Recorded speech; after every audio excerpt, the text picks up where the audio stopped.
Je suis plasticien, je peins à l'acrylique et sur canvas. Et je fais aussi quelques sculptures en céramique, en fer découpé et taille de bois, quelquefois. Et c'est un choix que j'ai fait dès mon début de la peinture. J'avais commencé quand j'étais très jeune et je vais avoir 25 ans de carrière dans la peinture.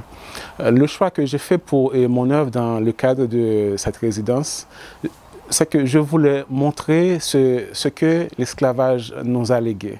Et surtout, par rapport à ça, comment ce monde est devenu très très fragile. Et d'un autre côté, je voulais surtout montrer qu'il y a moyen de préserver ce monde et surtout travailler ensemble pour qu'il y ait vraiment une paix. À travers ma peinture, on peut remarquer qu'il y a le symbole d'un poids. Mais ce poids non seulement signifie, ce poids non seulement représente une sorte de punition pour les esclaves, mais aussi c'est la fragilité de ce monde. Et de notre côté, on va surtout remarquer qu'il y a non seulement la porte de nos retours, mais aussi il y a la mer et la ligne d'horizon, et surtout à travers une perspective assez profonde dans mon tableau.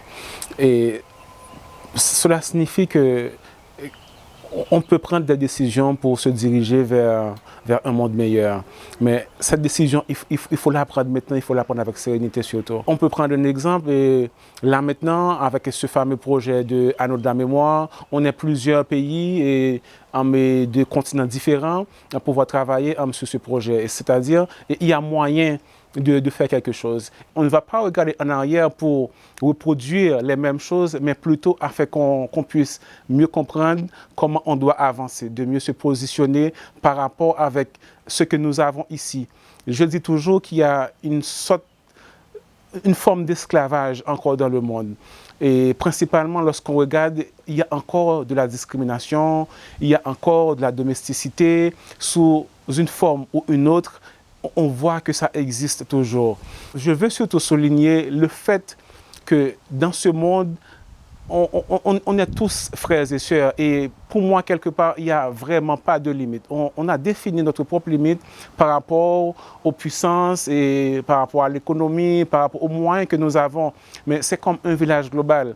Et chacun de nous peut faire en sorte que cette barrière, cette limite n'existe plus. Arrivé ici en Louisiane, c'était très surprenant de voir comment l'accueil était chaleureux. Et non seulement à Nounouz Art Culture Collective, mais dans d'autres endroits que nous avons visités et un peu partout. Tout le monde voulait passer du temps avec nous, c'était vraiment extraordinaire. Et c'est sûr que je vais garder ça en mémoire pendant longtemps. Et c'est une très belle expérience et j'aimerais bien retourner en Louisiane et surtout travailler mais sur d'autres perspectives. Et ça pourrait être l'esclavage, mais encore sur une sorte d'échange culturel entre non seulement Haïti et la Louisiane, mais encore d'autres pays qui ont participé à ce projet.